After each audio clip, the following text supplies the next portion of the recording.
Welcome back to Block Party. I'm Issa. And I'm Prentice Penny, and we're here with another episode diving into some of Insecure's biggest influences. Yeah, that's right. Presented by Gatorade Lower Sugar. This episode is all about me and Prentice's hometown, LA, specifically South LA. And we want to just talk about how much the city means to us and how much it influenced Insecure. We talked about it, but it was kind of a struggle. It was a fight to shoot specifically in South LA. You know, one of my favorite, most proud moments was being able to shoot just even in my neighborhood. Yeah. In our neighborhood at View Park and being actually in Windsor Hills. And there was a time when that wasn't going to be possible. No, and I think normally on shows, when it's like a network show, it's like, oh, you're just filming either on a set, or you're filming in some city that's not the city that you actually grew up in. And the thing we talked about was that in the same way that like Spike Lee got to film in Brooklyn, or Martin Scorsese in New York, or Woody Allen in New York, and even, you know, John Singleton in South Central LA, sure. you know, and Entourage in LA, we felt like we hadn't seen our neighborhood depicted on screen, and that was just obviously super important. And you brought up John Singleton. Like, John Singleton's movies were iconic. He was so young. When I think about, like, he was, what, 24, 23 when he shot? Super, yeah. Fresh out of college, yeah. Insane. Yeah. USC grad, just like you? Yeah, just like me. But also like, a Kappa, just like me. Oh, word? Y'all are both Kappas? Both Kappas, okay, that's the formula. That's the LA formula. But, like, part of like, while loving his movies and being influenced by his movies, it felt like people's perception of South LA was frozen in time from his depiction. Yeah. And so, like, trying to showcase that South LA and Inglewood specifically was not like a violent place. And it's a thriving place for beautiful Black people were part of our goal. Because that does get depicted very much on screen, I think, right? Where it's like people just would paint South Central as like a wide swath of anything from like Nickerson Gardens all the way to La Brea. You know, like there's a big difference of Black people, right? And I think to the point that we talked about other shows that influence like a different world and seeing Black kids go to college and things like that. So for us to see like what's our sandbox like and the things that inspired us, it was super important. And it was a fight. It was. But yeah, we wanted to make it kind of like a destination. Yeah. And it has become a destination in the best way. Too much. I feel like white people, I feel like Black people are so mad at you for telling white people about the neighborhood. I'm mad at me. Every single time I get a new neighbor, I'm like, oh, fuck. I did this shit. I'm not taking the blame. Do you have a favorite location that we filmed in season 1? I think my favorite place to film was the fundraiser because it was literally like around the corner from where I grew up. It was fun seeing like family members and friends of my mom drive by and go, Pretty! Pretty! I see you, Pretty! So it was like, I was like, this is so dope. Like, I only wish, like, if I was a kid, I could have seen, like, someone like Spike film in my neighborhood. So to be able to be like, the kids are there, they can touch us, they can see us, we're actually doing the thing we say. So the fundraiser house, again, is not like a sexy location, but to be like, oh, I literally grew up, I used to ride my bike past this house as a kid. So to be there filming a show just was like, oh, this is like a full circle moment. I remember actively in that moment while we were riding to set, people saying like, whoa, I didn't know this existed. Just like we wrote in the script. And I was like, I think that was the beginning of being excited, but like, oh no. now they know about this for real. But I would say like this show did allow me to go places that I never went. Like, really? One of my favorite places to shoot was Maverick's Flat because I drove by it all the time. I knew it was by the liquor. I never knew what it was. I drove by the liquor bank. Because I mean, what was I going to be doing in Maverick's Flat growing up? Like there was no purpose for me to be there. I'm going to date me. You were wrong. You were thinking it at Maverick's Flat. See, we have two different LAs, right? Because of our small age gap. Our very small age gap. Big. It's not that big. It's close. Like, it's close enough now. It's close. So back when I was in college, Maverick's Flat on Saturdays used to have a comedy night. Oh. And it would be everyone from like people who's like Chris Tucker, D.L. Hughley, like all of them in the young, Bernie Mac at a young age. And that line, you had to get there at 2 shows, like the 7 and 9 o'clock or 9 and 11. When I say that spot was popping, you had to get there at like the first show just to get in line. The line would be around the corner. So it's kind of like the Savoy in Inglewood. Kind of, yeah. Okay, I saw Kevin Hart really early at the Savoy. So it was a space like that, and then the other spot around the corner, Comedy Act Theater, right by the old barbecue spot, We Got Y'all's film. And but again, I was just going in there in college, listening to Comedy Night, trying to see girls, whatever. So, but being there to film there felt different. But also in watching them, I do get sad that a lot of these places like, damn, that's not here anymore. Yeah. Damn, this shut down or or it's not like this anymore. And so we kind of knew this.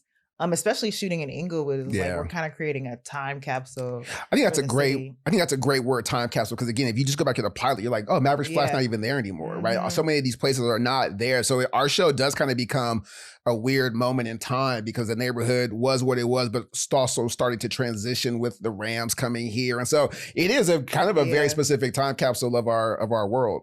Even Inglewood High is like being transformed, being renovated too, which is like it needed. Happy for the kids. They needed that. Yeah, we got y'all's not going there no more. Which we got y'all. Our signage is still up in Lamert Park. I can't believe that signage is still up. It's 10 years. It's been 10 years and that sign. They still got the thing. I was like, what is this building doing here? What are they? Are they a nonprofit? I don't know. I don't know. But they left that shit up there, and at least that's still staying up there. Yeah, that's gonna be up there forever. So we're really excited to talk about LA and talk about some of these debates in the show. And we are joined by a very special guest today. Super pumped. Who is also from LA, who is an inspiration and who I've been watching for so much of my life. We're so happy we all have. Yeah. We're so happy to have Kyla Pratt here with us, an icon. Yeah. From Love and Basketball to those Nike commercials to Proud Family to Dr. Dolittle to One-on-One. Like, she is an icon. Yeah. So, yeah, this is going to be a good one. So let's talk to Kyla Pratt. Kyla's here. Welcome.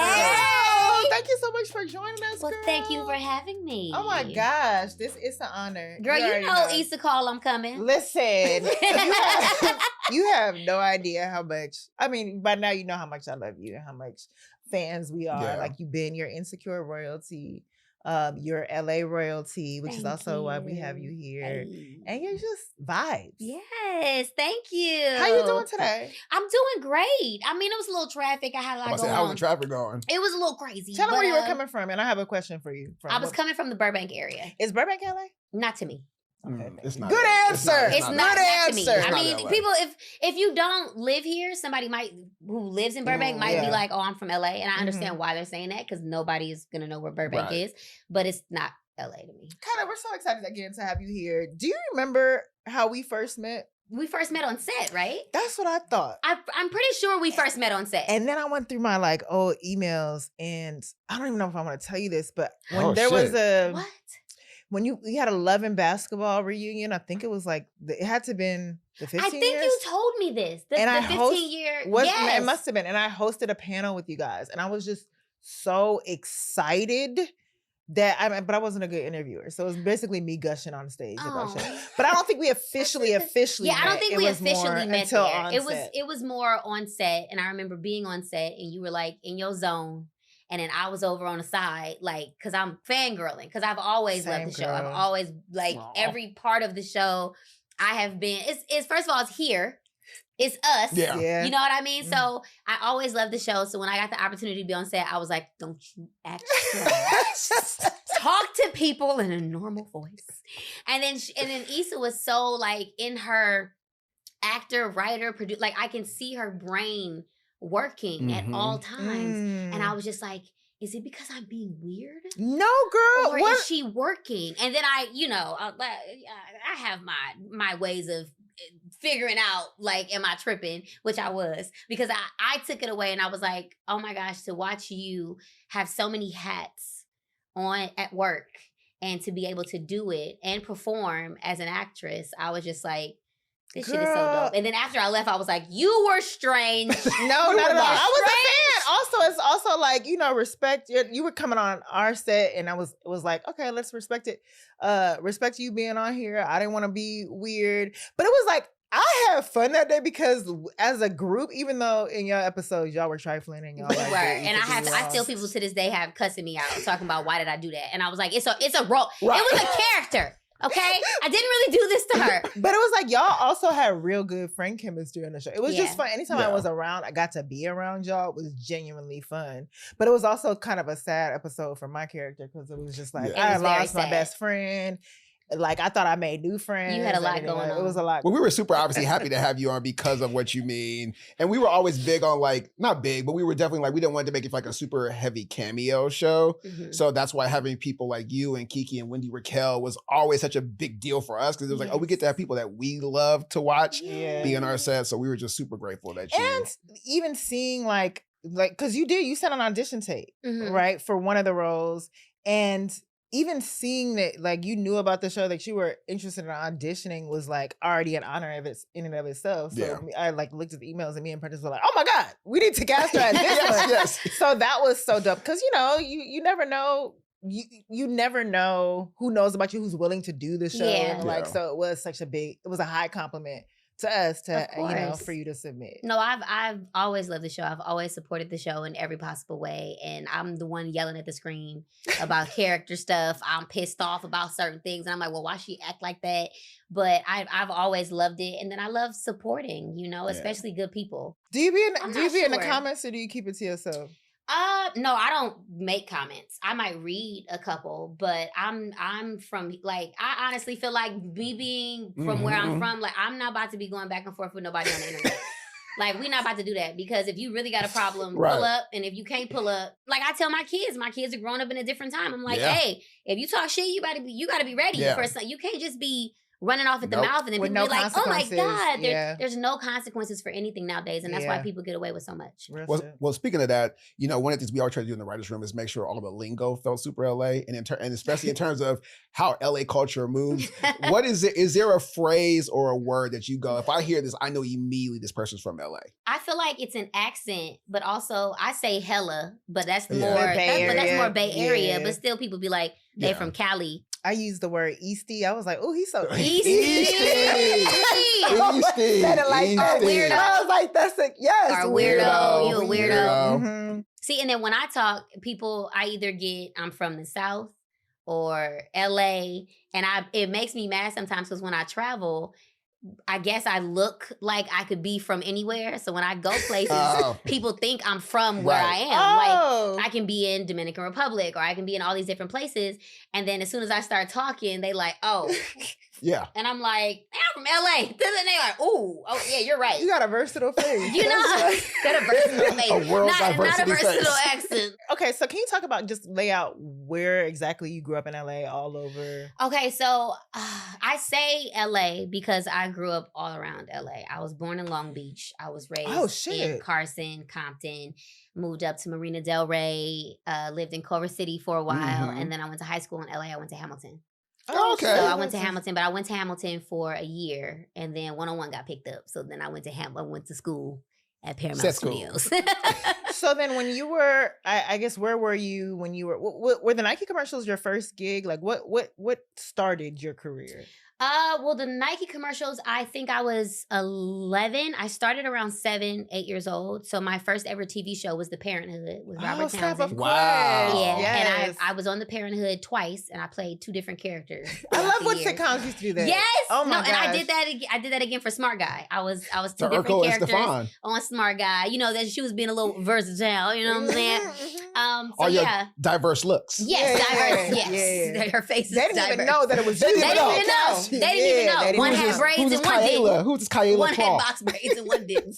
But yeah, no, I did a bunch of things. I did the Friends show. I used to live at Warner Brothers lot. Like the literally. Friends show? Like literally Friends? Like Friends. Who did you play on Friends? I played a Girl Scout who was cussing out Ross. Yes, I do remember that, with my friend. Mm-hmm. But I played on all the shows back at Sister, Smart, all of those. Was this, now, in terms of, I grew up here too, like Issa, but I didn't know anybody like in the business. Like, just what was your entry to even say like, oh, I even want to do this, or I'm interested in this? So what's crazy is my grandmother was randomly on a plane showing pictures of her grandkids, and the woman she was sitting next to was like, oh, I'm doing a modeling show in LA. Would your granddaughter like to be a part of it? And I was like 7, and I was like, sure. My mom went to school for acting. I grew up watching my mom do theater, and so when the opportunity came, I was like, sure, I want to do modeling, and that'll be fun. And my first modeling show is when I met an agent and manager team. And I was with them for like 20 years. Yeah. And I fell in love with it. And was your mom worried at all about you getting into the industry, just given that she had like you know, she had experienced herself. I don't think so. I feel like my mom was a single mom with 5 kids, and she just was like, hey, you want to try it? You can do it. And kind of, I think, living vicariously through me a little bit. And then as I got older, I was like, hey, all your kids are grown. Like, what's up with you? Like, you want to start back? And so now she's getting back into it. And, that's dope. You know, like, and so that's, you know, I just fell in love with it, and I just haven't stopped. I don't know how to, because I love it so much. So you fell in love with it. Was there any point, because you were doing back to back? Yes. Yeah. Was it always fun? Did it feel like work? Did it feel like a job at any point? It never felt like work. It always felt fun. My mom I didn't feel forced. So and then it was a lot of work. So going to auditions and living far. We weren't living like in LA at the time. We was commuting from Compton, from Carson. And she was always like, are you sure you want to do this? And I'm like, yeah, I want to have, for me, it was like an after school activity. Like I got to go to auditions. Yeah. Everybody else did drill team. Everybody else did something else. And I was like, I get to go play pretend. And I didn't even understand like not getting jobs. Like not booking a job wasn't. I don't know what's wrong with y'all, but I was like, I don't know what. No, but I used to the auditioning process was fun for me. And what's crazy is my daughter started to audition, and my oldest one, she thought the audition was the fun part until she booked a commercial, and she was like, I don't get it. And I was like, no, baby, you got the job. And she was like, what does that mean? Another audition? And I'm like, no, you're going to be on set. And she's like, So it's like when you make it fun for your kids, it never felt like work. You know, and then growing up, like I was still in regular school. Like that's what I was going to ask. Like, how did your family? Because obviously, you know, there are lots of things, you know, horror stories you hear about later about like a momager or a dad manager, like, and obviously, I mean this in the best way. You're always so kind and gracious and like a regular ass person. So, how much of that did your family balance out? Just making sure that you did this as you're booking all the jobs and taking all the jobs from other Black girls. How did they balance that with like a normal life? I don't know. I never felt different. I never felt different than my siblings. It was like, hey, Kyla's going to work, but when you get home, you better clean that damn room. Yeah. And you got dish duty and this and that. Like, and I was still in school. Right. Like I was in school up until 9th grade. So for me, I wanted to hang out with my friends. Like I felt normal. Yeah. I was just like, oh, I'm a normal kid. Right. I just have an extraordinary job, and I'm so fortunate to be able to do it. Like I never really looked at myself like I am doing this. Right. Or I never really like did a job. And like I remember when 101 was on and they were like, this is the top watched show in Black households. And I was like, oh, for real, people be watching this? Like I didn't leave work and be like, oh, people are gonna watch me and they care about what I'm wearing. Like I was like, oh, we done shooting? All right, so I got homecoming. I could go. Okay, cool. I'm gonna go to homecoming. Do you think part of that is growing up in this industry? I mean, growing up in LA generally, because I think about like so many people travel here, and in some ways, this kind of becomes their whole personality and identity. And the fact that you actually have friends that you could go see. You had homecoming, you had siblings and a life that was rooted here. Do you think that contributed to I think it did, because even to this day, I know that I'm Kyla, and I'm Kyla outside of what I do for a living. You know what I mean? And I've always felt like that. I was like, I love to work, but if I don't get a chance to work again tomorrow, I'm gonna be devastated, but Kyla gonna find something else to do. Right. You know what I mean? So for me, maybe it is that, because I know I do meet a lot of people who move here and they're so stressed out about moving here and making it and wanting to be this and wanting to be that, where it was like my thing was never making it. I was like, this is just fun. I get to have fun, and I've been very fortunate to be put on a path to be a part of such great projects. Like it wasn't planned for me to be a part of things that are now considered legendary. You know, like I just was auditioning. Talking about being in iconic movies, you know, it's no secret Love and Basketball is my favorite movie of all time. And can you talk about like whether or not you felt like you knew it was iconic when you were shooting it, if it felt special specifically because it was in LA? Like what also drew you to it to begin with? It felt special to me because I got to beat up a boy. I literally, like, I loved auditioning. I've always been like a little tomboy. I grew up, I have sisters, but I grew up with mostly my brothers. So I was the rough girl playing basketball, like getting injured, doing crazy stuff. So to be a part of a movie that I was like, oh, I get to hoop and I get to beat them. Like, yeah, we can show it how it's done. And oh, I get to mash his head into the floor. Like, for me as a kid, because I was like, what, 11, 12 years old when I filmed that? For me, that was the most exciting part. And then just to be on set and to see so many people who looked like me, I think that was the first time that I actually like was looking at people behind the camera and seeing Gina, running everything. And for me, I think that was like a turning point of me like, oh, I'm a kid, but like, wait a minute, like there's other stuff to do here, right. Can you speak to just what it was like to work with Gina Prince on her first movie with all these sort of, again, Black iconic actors who became iconic in that way? Like, how does an 11-year-old you process that? I mean, for me, I just thought Gina was dope because Gina gave me the same energy that I felt that I had. She was a tomboy. Like I got to see somebody who, wasn't really dressed up every day. And she had her hair down and she just gives like a vibe of like, all right, this is what we're going to do. And we're going to do this and we're going to do that. And so it kind of made me see myself a little bit at such a young age, you know? And then being around all the other actors, just seeing them and them being nice and being genuine people. Like I've been very fortunate to work with like nice people. Like I don't really have horror set stories. Like I've had great people who were great examples and at an early age. So for me, it's like I ran into, I think, Regina Hall a couple years ago, and it was just like, she was just so like, and I knew that we didn't do any scenes together, but we were in the movie, and she's just so like, you can't not love her. Like she's just everything, like as an artist and then as a person,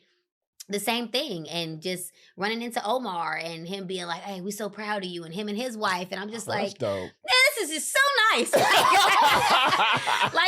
but I feel like I'm like everyone else who watches their work and to get to work with them and they're cool. It's just like, oh, okay. Like it's a handful of people in this industry where I'm like, can't nobody talk mess about them to me. Like I'm like, even if they were, I've seen them be nice to not just me, to people who work or who would be considered less than on set. You know what I mean? Like them be genuine good people to other people too. So it's certain people I'm like, don't play with them. Maybe if you had a bad experience, they was having a bad day. Yeah.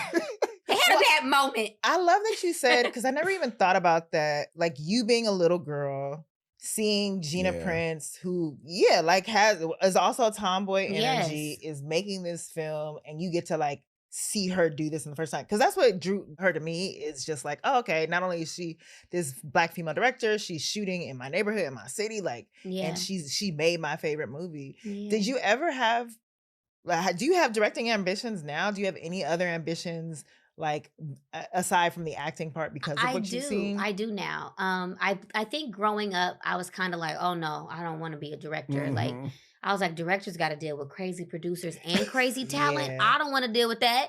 But then as I got older, I kind of recognized that I'm a sponge wherever I go. So I'm learning constantly. I'm always watching people. I know who does what and why they do it. And if I don't know, I'm going to ask questions. So realizing at a certain point, I was like, wait, I kind of know how to do a lot of this already, and just haven't put my foot in it yet, And I think now I'm just at the point where I'm trying to figure out how. Like I've written my first short, and I'm trying to, decide if I want to be in it, or if I just want to direct it, or if I'm my Virgo perfectionist thing I've been fighting with for years. And I feel like I'm slowly coming out of that, because I realize with all of the ideas that I have, nothing's ever going to be perfect before I can present it to other people. And even when I have meetings and everybody's like, what ideas, like hit us if you have any ideas. And I'm always like, okay, I got them, but how do I say this? Or how do I, and for so long, being in the industry and being so young, I started asking questions at an early age. And sometimes you come across people that are like, oh my gosh, you're so cute. And then I have an aggressive energy that comes automatically. I think it's genetic. So when they say, oh my gosh, you're so like cute. when somebody when they brush you off. Like when somebody brushes you off, or they're being passive aggressive. And so for me, I'm always like, I always have a thought first of like, don't say that. So then a lot of times I just back up and I try to like avoid certain situations. So I really want to. I've helped friends with like auditions, and I was gonna say, you probably get like people coming up to you to just be like, I have this idea, how do I do it? And I'm sure you give them the advice to just, which is crazy because it's like I need to take it myself. Yeah, you know, and that's something that I'm working on, you guys. I'm close to perfection, but I'm not perfect. Okay. True. I'm still figuring it out. And for me, I want to be a part of great things. I believe all stories deserve to be told. Yeah. And there's so many things that I have started and haven't finished or having. And a lot of people are like, go to Kyla's social media, bully her to finish it. Yeah. I know, but even then, like I have people who are just like, oh, you don't have to finish. Like, start like collaborate and, you know, do different things. And I see you talking all the time about collaborating with the people around you. And I know that aggressive thing in my head goes, oh, what if you collaborate with them and try to do some bullshit? And then now you got to avoid being that's always going to happen in some way. You know, but then but I also feel like I'm able to handle it as an adult now. True. But yes, even after saying like collaborate with people, like someone had me fucked up like the next day. So like that's just gonna be a part of the process. And then I'm just trying to make sure that I've gotten, that under control. You want to make sure you got that under control because people playing with you. It's like, you think you could play with me? And like we human beings, like we are working on ourselves constantly, right? And like we all. From here, baby, it's all in there. Right. Like it's a for real one-on-one. Yeah, baby. With these hands. Hello. That's what it's Let's not do this. Yeah. I mean, we can if you need to. I have a question for you because obviously, like, you know, you're so funny and obviously so talented, and you got to work with one of the funniest people ever in Eddie Murphy on Dr. Dolittle. Yes. What was that experience like? Because not that many people get to say I got to work with Eddie Murphy. And just what was that experience like? That experience was amazing. We did the first Dr. Dolittle. I was 9 years old. I remember. That's crazy. You're so good. Oh my God, that's wild. Thank you. I remember doing the table read and being with my brothers. And of course, our generation, our parents let us watch whatever. So me and my brothers had just watched Vampire in Brooklyn.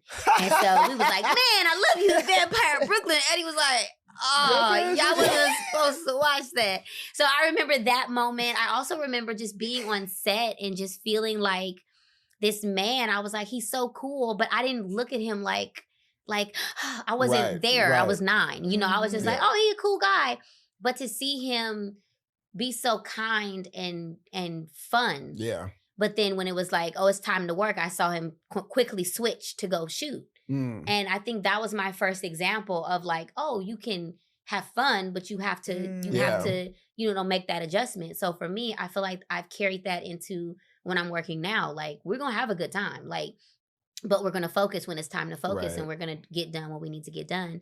And so I feel like that was my first example of that. And I saw him, I want to say, I can't remember. The last time I saw him was at the Beverly Hills Cop, the recent one premiere, which he would like his kid, running into his kids and them just being like normal, nice human beings. You're like, what? Yeah. Like you can just see them as a family and it just shows like who they are. And the first time I had seen him in years, it was like right before COVID.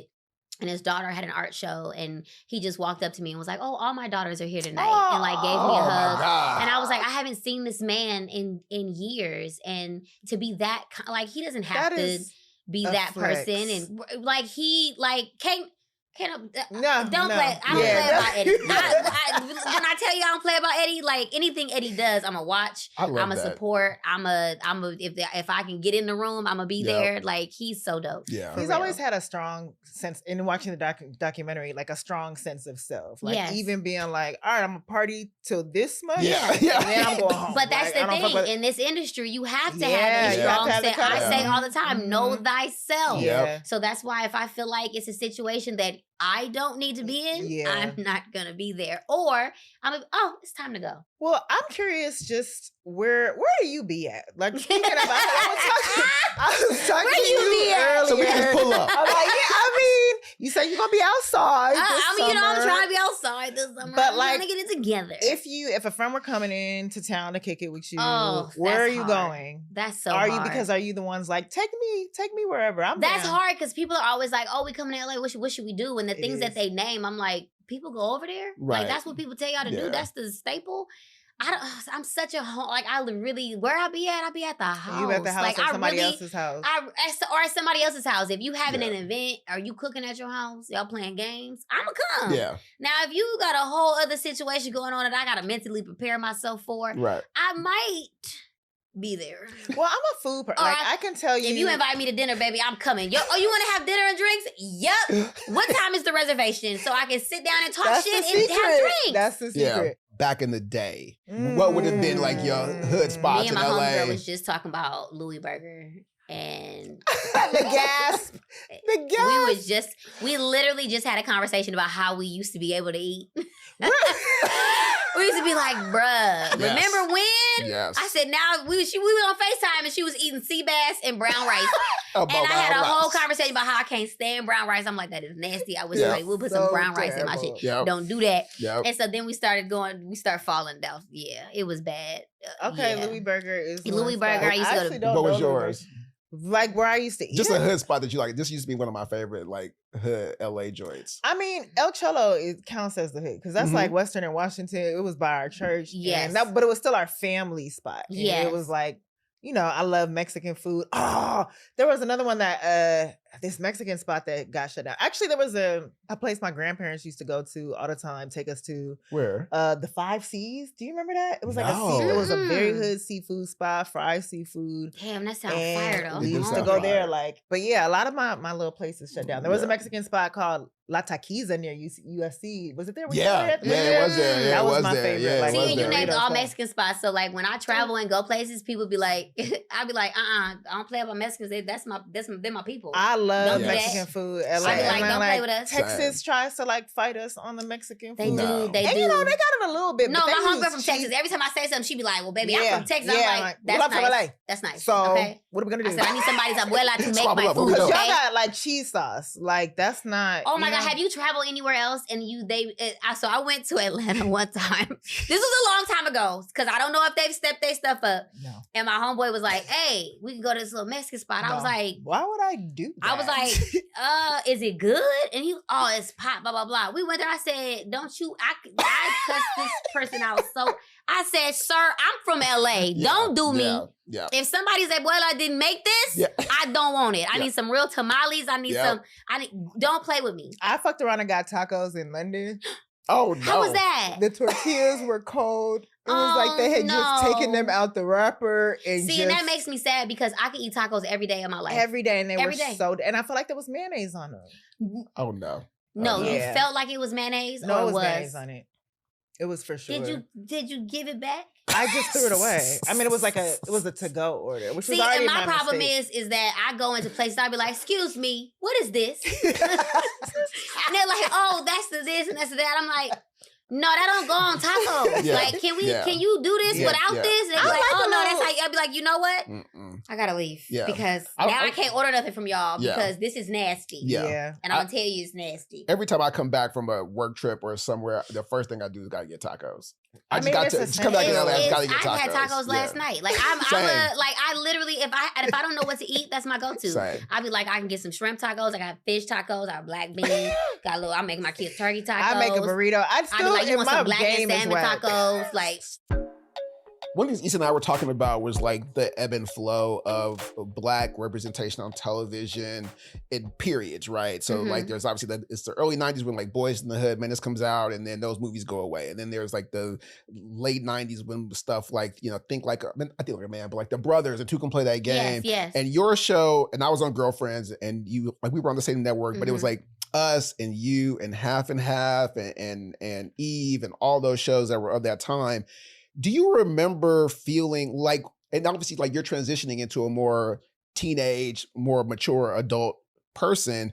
Do you remember that time feeling special or something is happening here that's different or like, oh, we're 4 Black shows all in the same order or something? Like what was your experience of that time? See, and that was hard for me because it's like somebody asked me the same thing about the Proud Family. And for me, because I was a kid, that was normal for me. For me, I was like, oh, this is what we're supposed to do. We're supposed to have these Black shows. Like this is life. Yeah. So then when it wasn't happening anymore, that was my first time where I was like, what is going on? Right. Like, why are we not around? You were why are we not here? Consistently. I worked. So then what was the conversation, I guess? I just remember when One-on-One was canceled.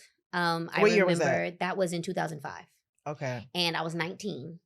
And so many people, I kind of felt it coming because they did the whole revamp. So basically, UPN, I guess everyone there knew that there was about to be a shift where CW was coming in.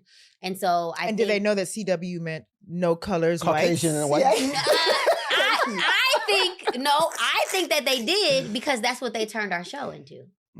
They adjusted our show to be multicultural. Okay. So we had others. Was Unetta still running that show? Okay. Yes. Okay. So what's crazy is, so in between season 4 and season 5, they don't tell us anything. I'm basically invited to the TCAs in New York, and I'm there, and people are asking me questions. They're like, hey, where's Flex? Where's this? I'm like, oh, he must be working, like, blah, blah, blah. And then we get inside the party, and they're like, oh, the show's about you guys now. And I'm like... Because I remember when that happened. And I was like, wait, what? Like, I'm fresh. Damn. I'm like 18. I don't know how to deal with any of this stuff. Like, I'm like, oh, okay. Like, what? And not really understanding everything. And then realizing later on, like, oh, they were trying to make the adjustment because they were trying to get younger. Trying to see if we could make the transfer to the new network. To all those teen, like all that. Yes, because on that network is going to be others and not just us. And so I feel like that's why that season was kind of wonky what it was. Yeah. But so when it got canceled, I wasn't really surprised because to me it was all brand new. Right. And I had so many people reaching out to me like, are you okay? Are you good? And I was like, wait, what? I'm like, yeah, I did 113 episodes of a television show. Like, I'd like to see the positive in everything. I'm like, not many people can say that they did that. But after One-on-One, things slowed down a lot. And it was not what I was used to. I was used to working during One-on-One. I was used to doing other things. So when it slowed down and then being in that point where it's like, I don't age, obviously. So at that age, it was like, okay, what age does she play?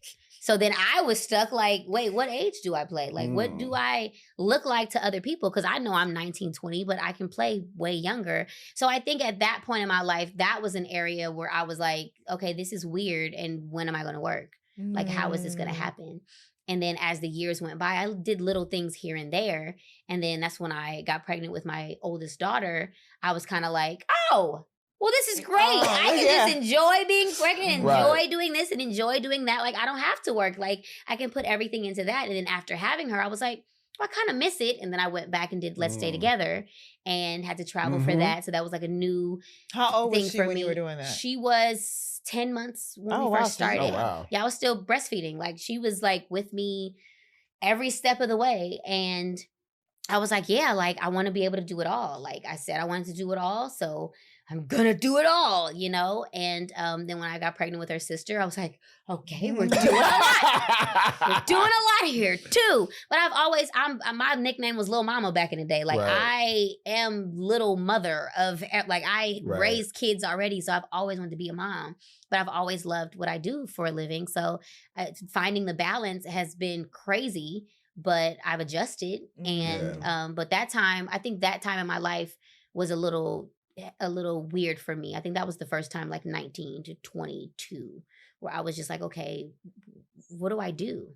I'm curious, like they're telling you about, they didn't tell you why they were transitioning or why they made it about you, right? Yeah. But in shooting it and feeling like the show was different and having done, almost 100 episodes by that point, like, did you ever have feedback on any of the scripts? Did you ever talk about like where your character was going? Were you just like, I'm showing up to work and all right, whatever, y'all right? No, I feel like I've always had like an opinion, but I also know how to pick my battles. Right. And so for me, if it wasn't something that was too crazy, I was just like, oh, well, I guess this is what we're doing now. If it wasn't something that like interfered with my morals or, something like that, then I just let it slide or just do it.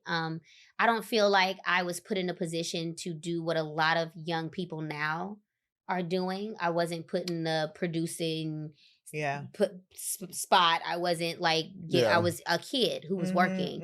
And so for me, I always felt some type of way talking to adults in that space. Cause even when people used to be like, you tired? What you mean you tired? I'm like, I said, well, I was 15, 16. I wasn't tired. I said, nigga, when you was 15, 16, you ain't have 17 jobs. Right. So please stop talking to me. Mm-hmm. So in that space, I really felt like I was just someone who was a kid, and they treated me like a kid, but worked me like an adult. So that's why as soon as I hit 18, I was like, hello, how y'all doing? Mm-hmm. And I've become more unapologetically me in expressing myself as I've, gotten older, because I was like, oh, I didn't get to do that when I was younger. So now you're going to hear what I got to say. Well, speaking of that real quick, because you guys can, I think, I'm really curious about this, especially from you two, because you guys are so iconic in Black culture, and certainly as two Black women.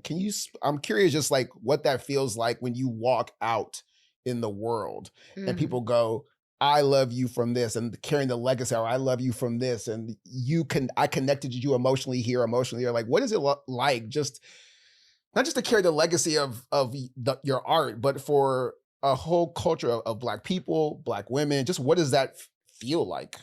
Well, it feels amazing now that I'm able to recognize it. I mean, when I was younger, I didn't, like I said, I was just working and leaving. And then as I got older and having people come up to me and being like, oh, you seeing your character a tomboy, or seeing you in this. And I was like, oh, great. Like, I didn't realize the part that I had in helping someone grow, or someone, in their adolescence.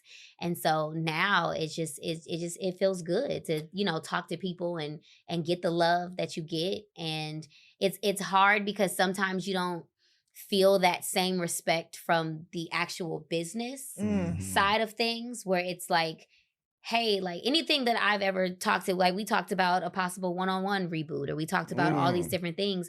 And the conversation is always, oh, do people want that? And I'm like, the people tell me stuff all the time. Yes. And I'm just trying to tell y'all what the people told me, So it's difficult sometimes in that way. But then when you get the love from people, it's just like, oh, that's nice. But also I have to remind people, like, I enjoy that love, but I don't feed off of it, because in this industry, when you've been working for so long, or a lot of people get into this business not to be actors, or they want attention. Like they want to be noticed. They want to be infamous.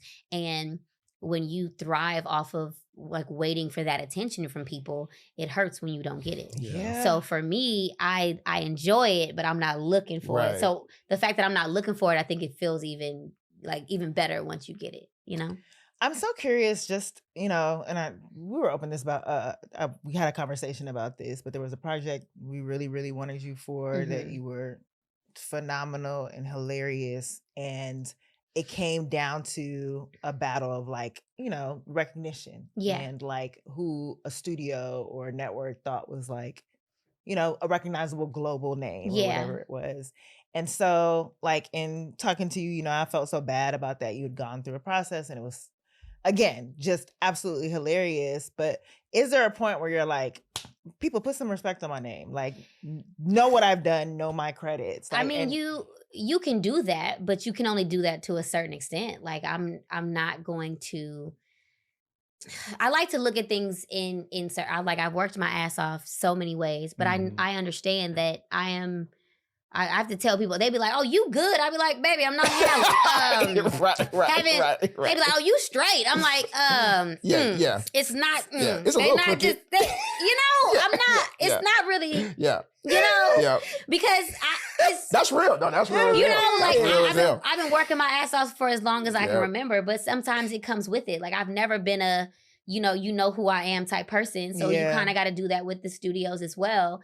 But there's been certain times where, certain studios or certain networks would come to me and they'll be like, hey, we need you to do this. And I'll be like, y'all got me fucked up. Like I'm not, you can, but you also have to be okay with missing certain things. Yeah. You have to be okay with, you have to understand, I understand fully what's meant for me is meant for me. Yeah. So if it doesn't work out, even if it does sting for a second, what's meant for me is meant for me. And I'm going to work. Like I have no problem with telling people like, oh, you got a problem with me? Oh, baby, I ain't got to be here. I can go if you, because this is supposed to be fun. It's supposed to be collaborative. We're supposed to be enjoying ourselves. Like we're doing this to entertain people. So I mean, I was heartbroken and so sad, but I mean, it lasted for a second, but I know You're the business. Gracious. You're so damn gracious. No, I know the business and I know what it is. And I understand that, you know, I'm not here for a short time. I'm here for a long time. Amen. So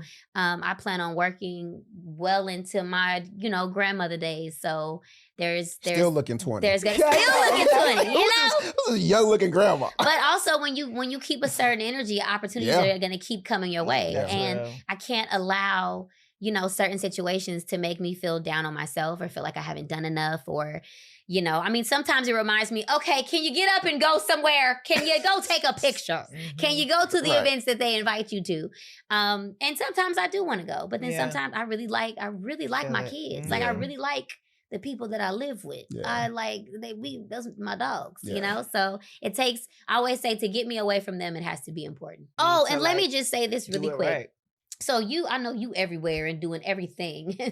Rub some of that on me. Girl. In more ways than one.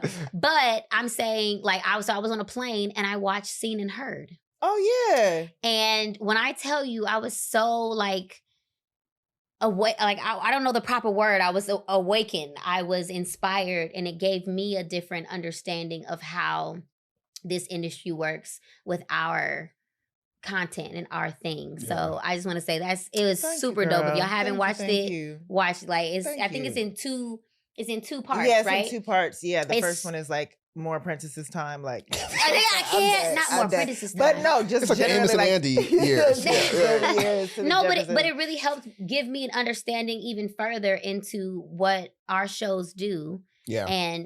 And how they lead the way. Yeah. And which is what happens in most businesses, you know? Yep. So it just opens up an understanding. And for me, like I said, like stuff happens, it is what it is, and I'm ready to go, like, what's next? Yeah. What's one thing that you hope never changes about Black LA? That's hard because I want to say things like, I can't think of anything particular, but I feel like LA and being from here, like, I think authenticity is just us. Like, you gonna be yourself. Yeah. Like, it's so many people. Like, even you had asked me something earlier and you were like, you and Lauren are like the same. And it's like, me and Lauren London, we didn't grow up together, but we have the same energy.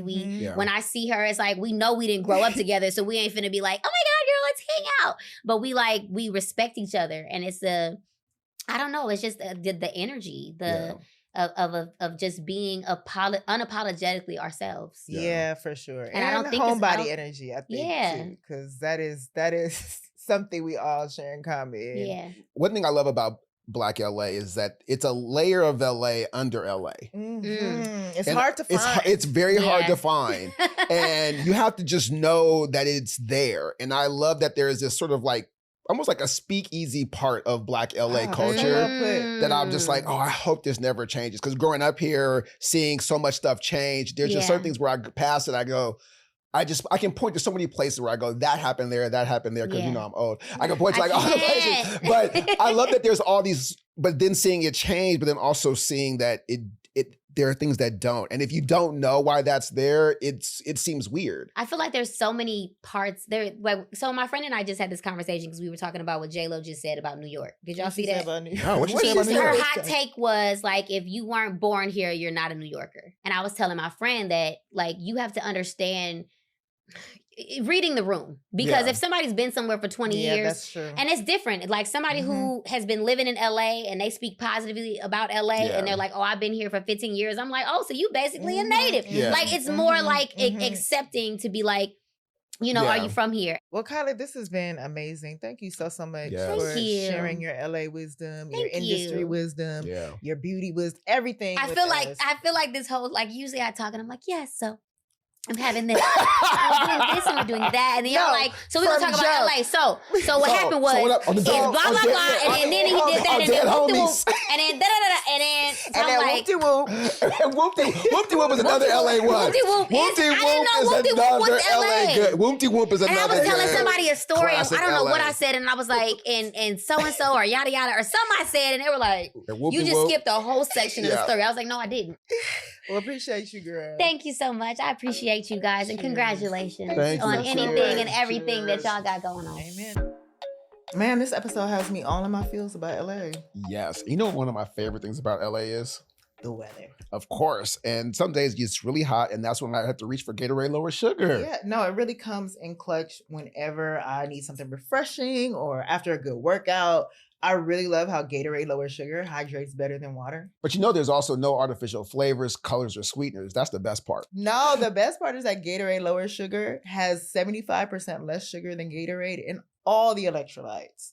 I mean, that's a winning combination. For all the LA winners. So make sure you get your Gatorade Lower Sugar today. Now back to the episode. You know we cannot continue the show without getting into your nosy questions, your opinions that we love so much. So we're going to get into our fan question segment presented by Gatorade Lower Sugar. So we love how nosy, extra, and messy y'all are. So who do we have up first? Okay, so our first question is from Shayna Lee Scott on YouTube. What was the process to determine what would be cut in an episode? You mentioned in a previous episode, y'all cut many scenes in episode 2. Did you think it wouldn't add to the overall storyline? Was it purely off a vibe? Good question. That is a good question. Yeah, if we knew what scenes we were going to cut in advance, we wouldn't shoot them because it is very costly to shoot that. It usually happens in the editing process where we're like, either it's too long or in watching it, we're like, this didn't work, or it doesn't really add to the story in a way that we thought it did when we wrote it.